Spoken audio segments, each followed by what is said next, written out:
They say that failure is the mother of success. And this could not be more true than for me personally, because I've realized that some of my biggest successes were a direct result of one or more of my failures.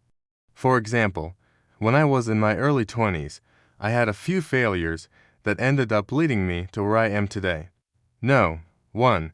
I failed at getting into graduate school. When I applied to the MBA programs that I wanted to go to, I did not get in. I got waitlisted by all of them. Now, after spending a year working at a Fortune 500 company, I reapplied to those same schools and I ended up getting accepted to all of them. So, even though my first attempt at getting into graduate school was a failure, that failure led to me getting into all the schools that I wanted to go to the following year. No, 2. I failed at my first attempt at entrepreneurship. So, when I first started my business, I didn't know what I was doing and I ended up failing. But I took the lessons learned from that failure and implemented them into my second startup, which ended up being very successful. And number 3. When I went to graduate school, I failed my first class. This was a class called Corporate Finance, taught by one of the best professors at the school, but I studied so hard for that class, not only for that class, but for every single class that followed. So these are just 3 examples of how my failures have led me to my successes. And if I hadn't embraced failure, worked through it, figured out why I was failing and then adjusted my approach, I wouldn't be where I am today. In fact, I don't think any successful person that I know would be where they are today had they not embraced failure. Now that being said, no one that I know wants to fail. We all want to succeed. The difference between someone who succeeds and someone who fails over and over again is how we react to our failures.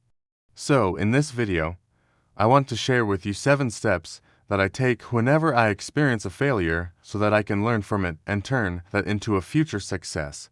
Step No.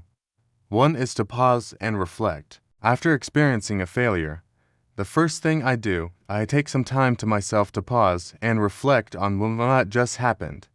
If I just experienced a failure, there's a chance that I'm emotional about it, I'm upset about it. And if I try to take action too quickly, I'm going to make an irrational decision. So the first step is to pause, to take some time to yourself.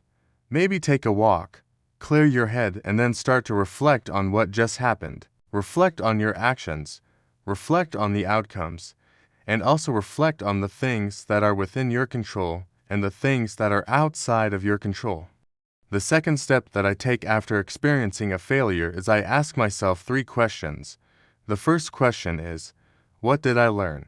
Every experience in life, whether it's a success or a failure, should teach us something. So I always ask myself, what did I learn? The second question that I ask myself is, what would I do differently next time? By asking myself this question, I'm thinking about what I would do if I were to experience this exact same situation again, and I need to figure out what I would do differently. Now, this is a powerful exercise because sometimes when we experience a failure, we blame external factors, we blame other people, we blame things that are outside of our control. But when we ask ourselves, what would I do differently next time? It forces us to take accountability and to think about the things that are within our control. And the third question that I ask myself is, how can I use this moving forward? Every single thing that we experience in life, whether it's a success or a failure, can be used to propel us forward in life. We just have to figure out how we can use it. So, for example, let's say that I'm applying to graduate school and I keep getting waitlisted. I can look at that in 2 different ways. One way is to look at those waitlist decisions as a failure. The other way is to look at those waitlist decisions as a springboard to getting into a great school the following year. So, when I ask myself, how can I use this moving forward? It forces me to think about this experience in a different light. Step No. 4 is to write down your answers. Whenever I ask myself those 3 questions, I write down my answers. I find that writing things down helps me process things better, and it also helps me remember what I learned from that experience. I also like to write down quotes that inspire me. I write down quotes that motivate me, and I find that this is really helpful because when I'm feeling down, when I'm feeling like I want to give up, I can read through these quotes. They remind me of the things that I need to keep pushing forward, and I've been doing this for the last 10 years. And honestly, it's one of the most valuable things that I've done for myself. Step No. 5 is to talk to someone else. Sometimes when we experience a failure, we feel like it's just us. We feel like we're alone in this, and the truth is that everyone experiences failure. Everyone. So, it's important to talk to someone else about your failure.